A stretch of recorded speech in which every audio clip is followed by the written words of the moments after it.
दोस्तों एसआरएच और आरसीबी के बीच में जो मुकाबला होने वाला है, दोस्तों सबसे पहले मैं आपको बता देता हूँ इस पिच पर होता क्या है, ठीक है ना। और मैं आपको दो टीम जो जीएल का लाया हूँ इसमें आपको समझा देता हूँ, और जो रिस्की प्लेयर है वो भी बताऊंगा, और लास्ट में बताऊंगा एक सबसे रिस्की टीम बना के बताऊंगा, ठीक है ना। तो वीडियो को स्टार्ट करते हैं, और आप लोग अगर फेसबुक पे नहीं तो फॉलो करके लाइक कर देना, ठीक। समझो, देखो दोस्तों इस पिच का बिहेवियर है कि यहाँ पर दोस्तों 180 से लेके दो, सबसे मेन इंपॉर्टेंट बात आपको जो याद रखना है, याद रखना जो पहले बॉलिंग करे ना दोस्तों, उसका जो फर्स्ट बैटिंग ऑर्डर होता है ना, जो यानी बैटिंग करे तो उसका विकेट गिरता है, ये चीज़ समझना। ज़्यादा नहीं गिरता है, 1 से 6 7 8 तक गिरता है अगर विकेट टेकर बॉलर हो। अगर देखा जाए दोनों टीम से अगर कंपैरिजन करोगे तो यहाँ पर थोड़ा सा जो है ना एसआरएच का, हैदराबाद का बॉल है, आरसीबी का भी था, लेकिन हैजलवुड चला गया।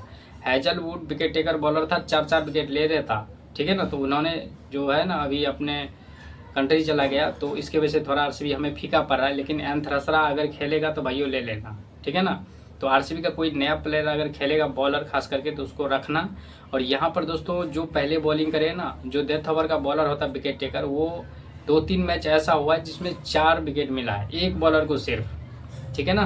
तो सिर्फ एक बॉलर पेसर को याद रखना, पेसर को 4 विकेट मिलता है। 2-3 मैच ऐसा हुआ है आईपीएल इसी साल। और सेकंड में स्पिनर को 2 विकेट मिलता है, और फर्स्ट में भी स्पिनर को 2 विकेट मिलता है, ये चीज़ याद रखो, ठीक। अब इतना चीज़ समझ में आ गया अब, ठीक। तो देखो यहाँ से हमने क्या किया कि विराट कोहली को ले लिया, और यहाँ से पाटीदार और फिलिप साल्ट। यानी याद रखना जो पहले बैटिंग करे उसका 3 बैट्समैन लेना है, और सेकंड वाले का भी आप 4, ठीक। तो 3 इधर से 3 इधर से 6 बैट्समैन आपको लेके चलना है। और 4 क्यों लेके जाना है मैं आपको बता रहा हूँ। देखो आरसीबी अगर पहले बैटिंग करे इस कंडीशन में टिक कर विराट कोहली खेलेगा, ठीक। और यहाँ से फिलिप आते हुए कम से कम 220-30 तक खींच देगा। तो सेकंड इनिंग में क्या होता है कि प्रेशर की वजह से दोस्तों 30-40 पे अगर आउट हो जाएगा ना, 30-40 रन बना करके, तो 4 बैट्समैन ड्रीम टीम में आता है, समझ गए। इसलिए मैं कह रहा हूँ कि टीम लगाओगे तो एक में 3 ही लेना, समझ गए। 3 इधर से 3 इधर से, ये 3 बैट्समैन हैंडी क्लासन, और यहाँ हैंडी क्लासन हो गया, और यहाँ से टेबिशेट। अभिषेक को मैं इसलिए नहीं लिया हूँ कि देखो मैं यही भी आपको बता देता हूँ, विराट कोहली और अभिषेक शर्मा इन दोनों का 96% सिलेक्शन जा रहा है। मैं आपको अभी क्लियर कर देता हूँ, अगर इतना सिलेक्शन दोनों का रहा तो दोनों को ड्रॉप मार देना, ठीक।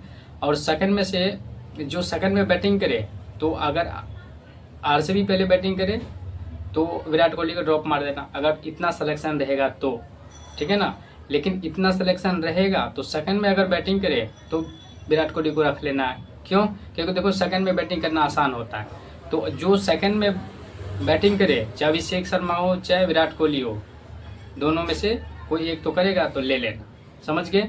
इसकी कहानी समझ के दोस्तों ऐसे ही होता है, सेकंड में बैटिंग करना आसान होता है, इसलिए मैं कह रहा हूँ, ठीक। सेकंड में विकेट कम गिरता है। अब जो पहले बॉलिंग करे ना उसका आप 1 से 2 बॉलर ले सकते हो, पेसर, एक पेसर एक स्पिनर, समझ गए। खास करके जो डेथ ओवर का बॉलर होगा, इतना समझ में आ गया। अब समझो यहाँ से देखो पहले बैटिंग करते हुए हो सकता है कि अगर विराट कोहली कम रन बना के आउट हो जाए तो हमने जय बेथल को भी ले लिया, ठीक। यह बैट्समैन अच्छा है और लो सिलेक्शन भी है। और यहाँ से सेकंड इनिंग में हमने नितेश रेड्डी को, हैंडी क्लासन को ले लिया, समझ में आ रही बात। तो आपको दोनों तरफ से एक एक बैट्समैन लो सिलेक्शन रखना था, हमने कवर कर लिया। कुणाल पांड्या को ले लिया।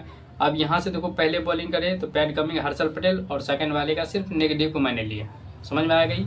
अब दूसरी टीम देखो, इसमें सीबीसी आपको बता दे रहा हूँ दोस्तों, टेबिशेट और पाटीदार। अगर विराट कोहली कम रन बनाएगा, सिलेक्शन भी काफ़ी जा रहा है, तो हमारा पाटीदार अभी तक कोई काम बड़ा नहीं किया है, तो ये शतक लगा सकता है, कैप्टन बना दिया। और टेबिशेट भी कोई बड़ा काम नहीं किया, तो ये बीसी बना दिया इसको, समझ में आ रही बात।